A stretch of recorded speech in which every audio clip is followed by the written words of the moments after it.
Hall of Fame shit, nigga. Keep it. Come on, get out there. Get out there. Good catch, my boy. 5 Unit Nation, man. Number 1, man. Hey, man, go run this shit up, man. Let's go on. We found.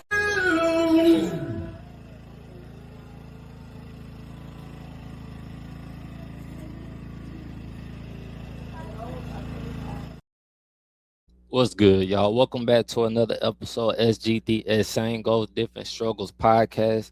I am your host, Ajay Brown. This is another extended version. I do apologize, y'all. I just my last extended version that I just did, I just dropped. Man, my audios was kind of fucked up. I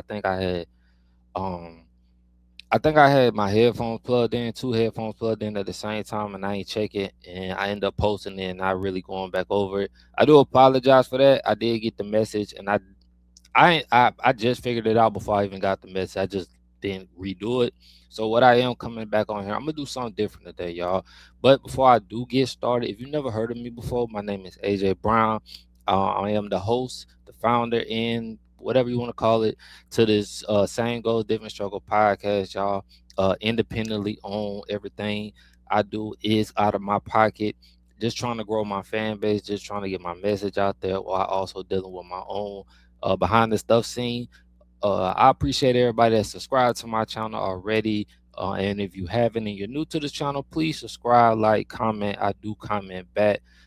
Today, y'all, I'm going to do a extended version on David Banner. I think I have never done one before on David Banner. David Banner is one of the person that I really respect in the industry. One of the people that I really like. When he talks, I listen. I got a lot of respect for. We might not always agree on everything, but I do have a lot of respect from the knowledge this brother has.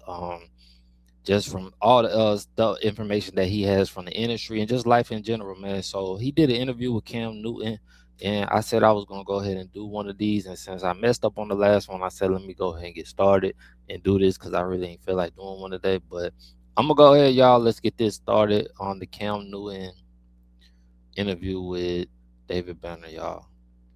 And if there's anything messed up, y'all let me know in the comment.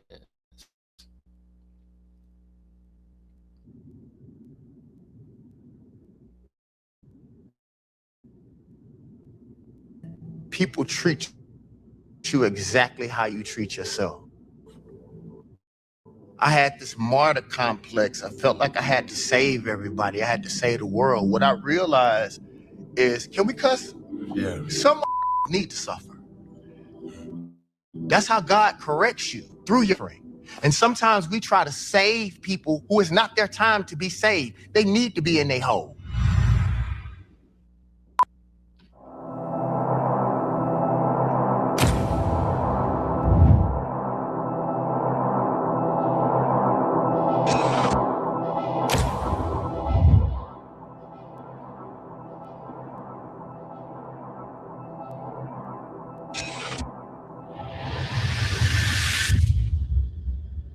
Yo, what's good with it? What's popping with it? What it is, what it ain't, what it could be, what it should be, what it would be. Cam Newton, the son, Mr. Boogity, all here with another episode of Funky Friday. And ladies and gentlemen, I promise, I really do promise to give good content for the masses, but most of all, I just promise to keep it funky. Now, my next guest, I had the opportunity to speak with him before on a different platform, but now we're on to bigger and better things on this platform.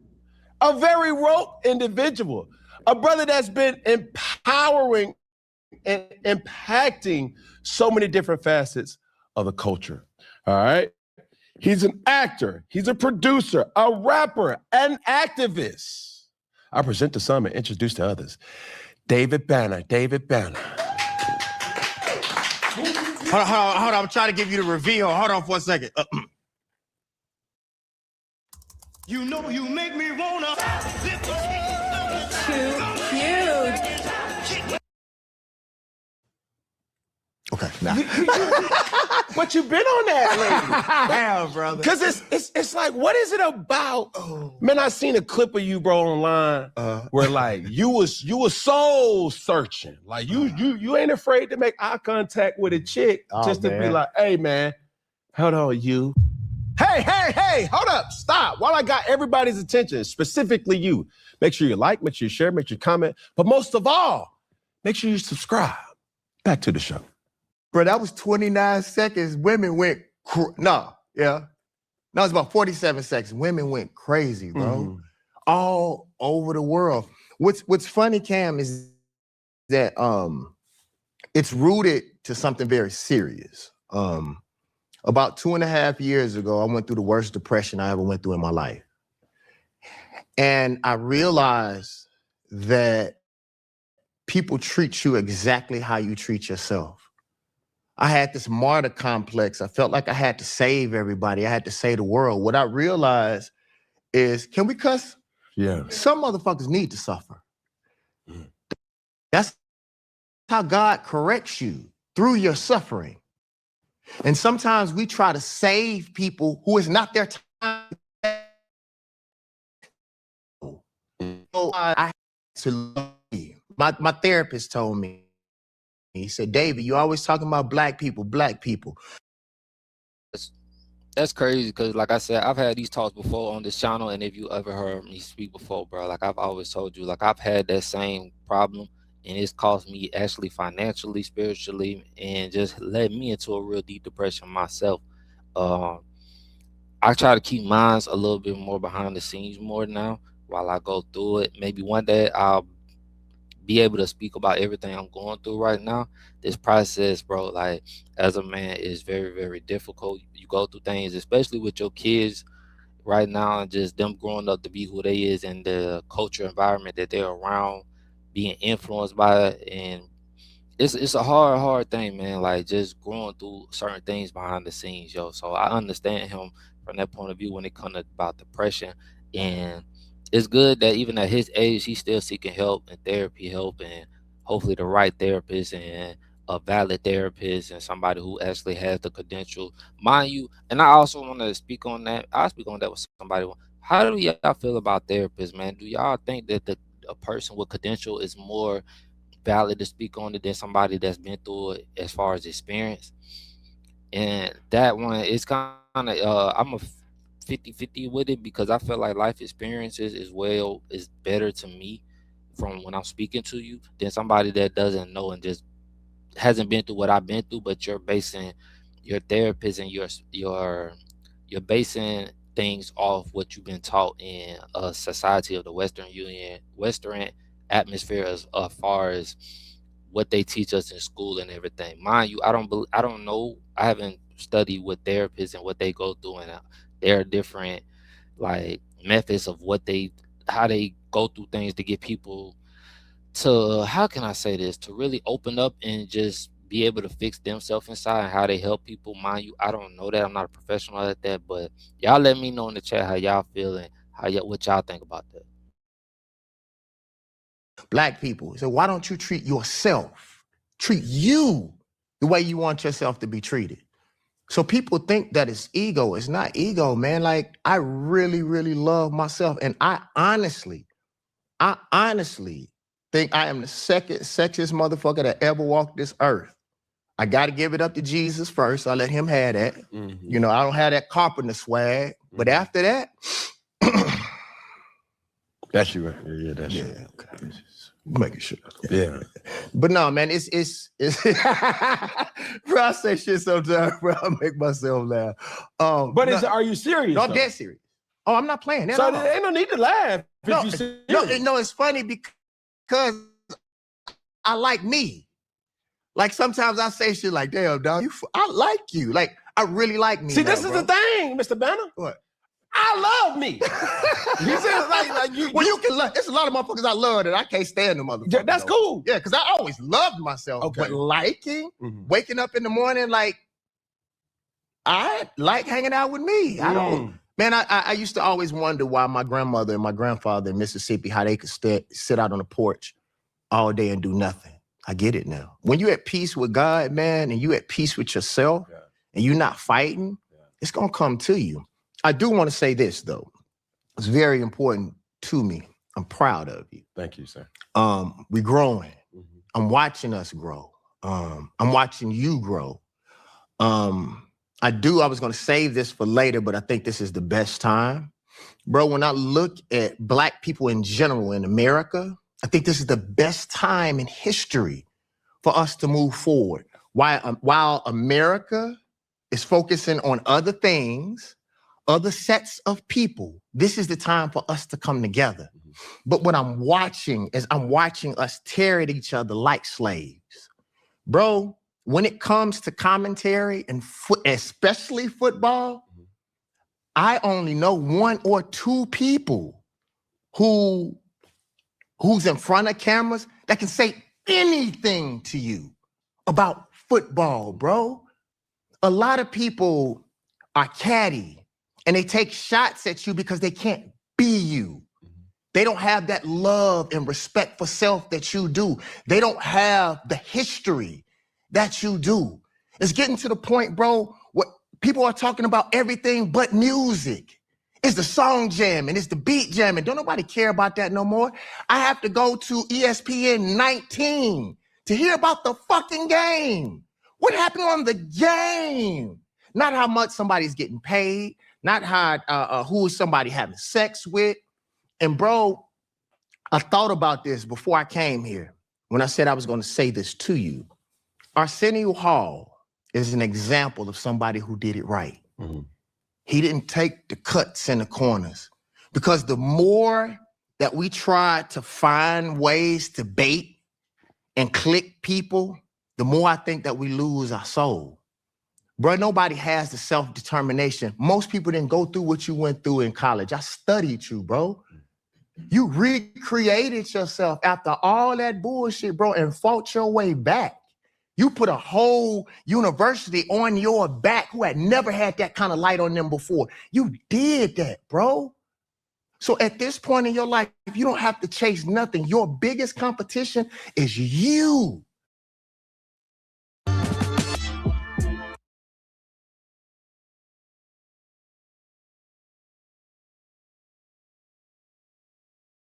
Because ain't none of them motherfuckers, they saw when them kids tried you, how them bodies started flying. They're not going to try you physically. Bro, from a fashion perspective, y'all, for real, the only reason why I dressed down today was because last time me and Cam was on the same podcast together. Yeah. It was like two titans from a fashion perspective clashing. So I said I was going to turn it down. Just turning it down? Yeah, of course. Yes. This boogie you prove. This light work.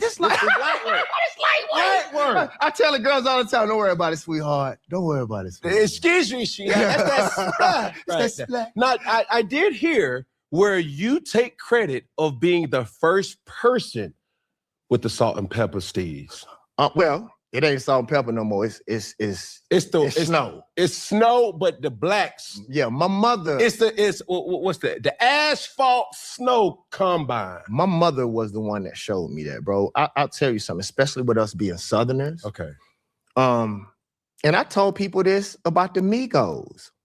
I said people from other places try to say stuff about the Migos, but they steal their style. Mm-hmm. They steal the way that them boys rap. They steal the way that they dress. Man, have you ever been locked in on summer plans and you hit that classic moment? What am I gonna wear? I'm talking about graduations. What else? Weddings, Memorial Day weekend, my birthday. The calendar just starts to stack up fast. And suddenly, every invite comes with some type of penny. And that right there is the main reason why I rock with Macy's. They ain't got nothing to wear, into sheer confidence. Their personal stylist helps you lock in a full look. And get this, they'll even help you find the perfect gift while you at it. I don't know about you, but I still love that in-store feeling. Touching the fabrics, trying things on. mixing shoes and all type of accessories. See the whole fit come to life. Plus, you have fragrance and skincare experts helping you build that summer glow and helping you lock in your signature summer scent. So when it's time to show up, you is not scrambling. You're ready. They steal their lingo, but don't want to give them credit for the effect that they've had on culture, bro. Yeah. My mother said, man, I noticed, sweetheart, that the people in sports, the rappers, none of them were wearing their gray beard before you started doing it. And I did it because my mentor, I went over to my mentor's house and I was getting ready for something. And he walked in the bathroom where I was and said, man, you got more products than my wife has. I had Beijing and all of that kind of stuff. I'm in there Beijinging it up. Solo. Yeah. Like you doing it. Oh, yeah, I do most of the stuff that I do. You do? Yeah, because, well, my barber does it, but I know what I want. And I go and tell him, and he duplicates it. I got you. But, like, nobody knows me like me, because that's what I had to learn about fashion. You doing it right now. Most people couldn't do that, bro. Even if you gave them the kit and you kitted them up, bro, fashion is inside of you. Like a lot of times, bro, like when I started moving to the bigger pants, I wasn't comfortable with it. So I would literally go to coffee shops and start with new fashion and just walk around with it. You know, I remember when I had my first super big pants, because I wasn't used to that. I went and I gotta say, Black Thought, he was doing that 5 years before anybody else was. But I had to go walk. I walked around in the, I changed up. Remember Regina in the airport when we was coming from Canada, and I wore it in the airport so I could be comfortable in it. That's the reason why when you see two people that's wearing the same clothes and one person, even if they're an attractive person, it don't look right on one of them, and then the other one it does. I learned that from Andre 3000. Andre can go into Goodwill and pick out something that's fly than anybody at the Grammys, because the true fashion is the God that's inside of you. Like, I'm happy with me. I love what I do. I told a young lady, she said, David Banner, you sexy as hell. And I told her, I know. And she said, huh? And she said, you're getting sort of arrogant. I said, I'm not arrogant. I work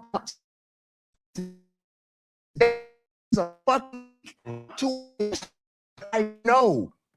When people are, business grows like 62%. So I realized that is part of my job. When children look at us, and I'm talking all this positive shit, kids see the Ferrari, kids see the clothes, because I gotta start doing better self-care of myself. I really didn't, like, I'll be honest, man. I come on here looking rough as hell some days, bro. I look rough now.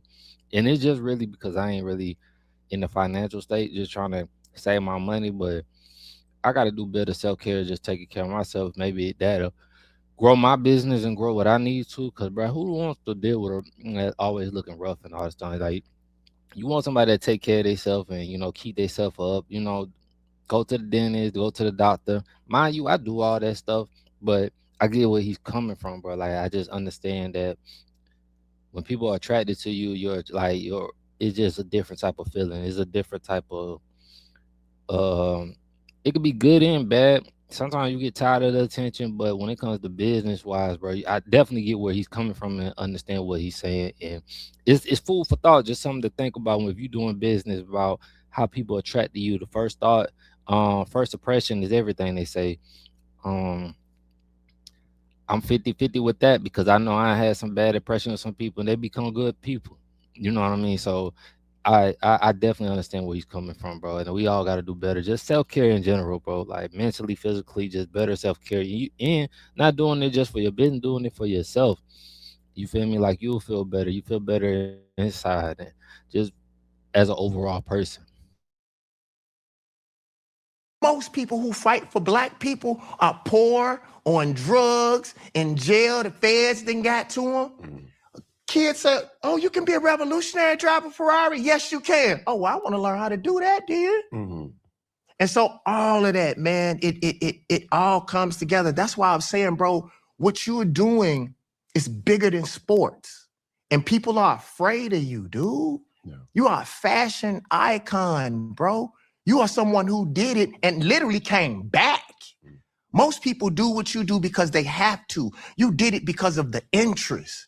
Yeah. And you are building a brand that if you stay consistent, nobody can do what you do. I was just telling them outside, they were asking me, you know, what could I tell artists to help them move forward in their branding? And I said, it's hard for me to say because it's different for everybody, you know? And most people in the United States want to be one of 5 people. All you have to do is make people think that you are one of those people. That's it. Think. You have to make them think, yes. Or you don't even have to be that. Make them think. Okay. Because everything is dictated by what you think. It is not true until you think. I'm with you. You've lived so many different lives, from artist, producer, actor, activist. What version of yourself do you feel that you're most right now? Believe it or not, Cam, and I never thought that I would say this, is I'm a fucking rapper right now. I've never, ever rapped like this in my life.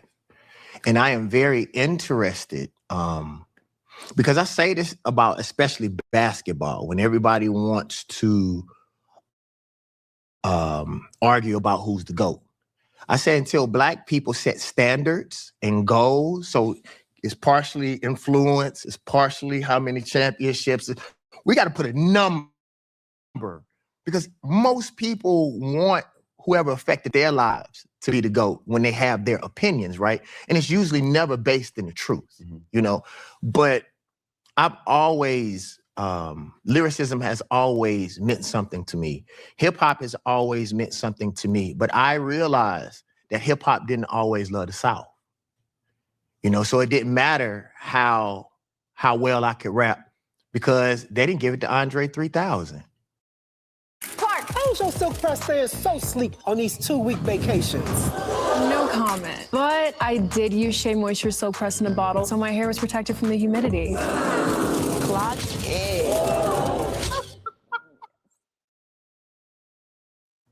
Watch this. Some people will say that Outkast is the best rap group, is the best group of all times over the Beatles. Have you all heard that? Right? Well, how in the hell are they the best group of all time and they come from the genre of rap? Then how in the fuck are they not the best rap group first?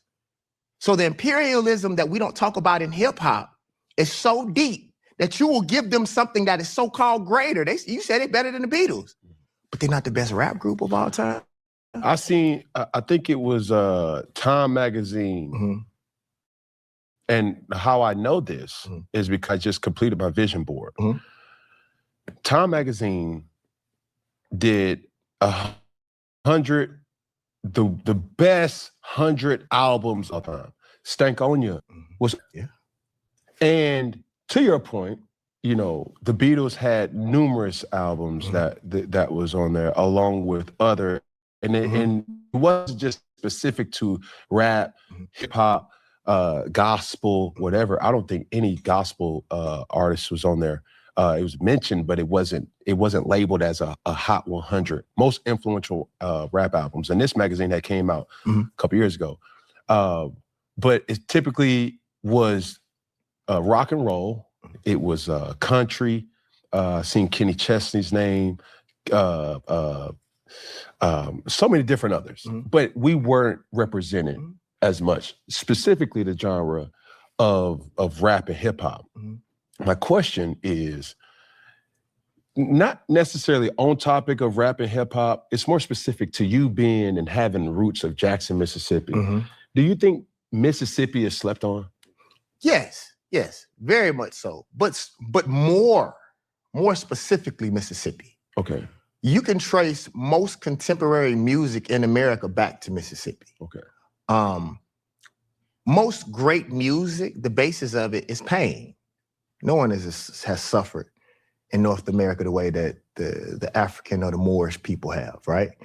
And so the reason why our music resonates the way that it does is because the one thing that everybody in this room will have in common is pain through death, because everybody's gonna die. A lot of times for me, it is one of the reasons, again, why I am so proud of you, is it's not the music. Mississippi has never had a problem with music. It has always been the morbid history that's connected with where we're from. Yeah. And the cameras. Some of the most talented people who you all love right now, they're from Mississippi.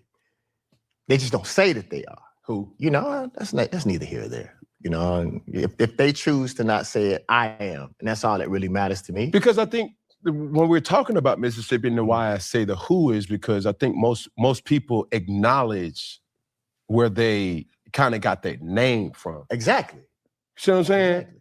A lot of people were born, somewhat raised in different places, but they rep Atlanta. Watch this, and you're gonna love this story. That is one of the reasons why I have the love that I have for Atlanta, because Atlanta did something for me that I don't think any city has ever done for any other artist. Atlanta knew that I was from Mississippi. I never really wanted tattoos in my life. The reason why I got this tattoo on my back, because I said if I ever turn my back on my people, it still say Mississippi, even if I turn my back. So Atlanta loved me. And a lot of people said it was because also the respect that I had for Atlanta. They knew I was from Mississippi, but I was coming up through the same tunnel as Lil Jon, as T.I., as Bone Crusher, all of these people at that same time, right? And Atlanta opened the door for me and allowed me to go through that door. A lot of people would say, a lot of people have said that I got that $10 million deal and I moved to Atlanta. But that's actually the opposite from the truth. I got on in Atlanta. I got on from Jerry Smoking B from Hot here in Atlanta. Then I moved back to Mississippi because I didn't ever want my people to feel like I turned my back on them. And so Atlanta allowed me to do that. And so for me, it's, and I got into a, not really an argument a couple days ago. I saw a young cat, you know, he was up in Atlanta, like just popping really, really loud. And I asked him. So a lot of people ain't got their big break or start. I would say they big break. I ain't gonna say start because they'll start wherever they from, but they big break their opportunity in Atlanta. I didn't know he broke in Atlanta. When I first heard about him, I just always, it was on 106 in Park. And Like a Pimp just dropping. That was one of my shit. But one of my partners I grew up with, he's from Mississippi. But he grew up and he claimed, you know, he has his attachment with Atlanta. So I seen how people, you know what I mean? I'm from Atlanta. I mean, well, I said I'm born in Atlanta, but I'm from the south side of Atlanta. So if you understand, if you know, you know, but I don't like to get keep getting into depth of that because people make too much of it. But yeah, man, I definitely understand him and what's his name. And then people like I ain't gonna say, I'm gonna just be real, people like the shit on Mississippi, bro. But it's a lot of culture there. It's a lot of, you know what I mean, a lot of people that's really from the north. Their history is from the Mississippi. That Mississippi Trail, like all that stuff, bro. Like, you know what I mean? Like a lot of people, a lot of slaves that was in Mississippi, they broke, you know what I mean? When they ran away, they broke north and went to Chicago or whatever. But a lot of people, you can ask, if they go to Chicago, a lot of people roots are from Mississippi, bro. Like, for real. I was like, bro, where you from? He told me where he from. I said, where you live? He said, I live in Atlanta. I said, well, if your city is that great, then take your ass back there. Like you owe the land something. When we are in these colleges, I was just speaking at HBCU a couple days ago, and I said, we all want to change the world, but if you go to a historically Black college, then 9 times out of 10, there's a Black community right across the street. Walk your ass across the street and change the community, the Black community across the street. We don't have to do these esoteric big things when there's people that's hurting right here. And so in Atlanta, I will always be grateful for Atlanta, for them loving Mississippi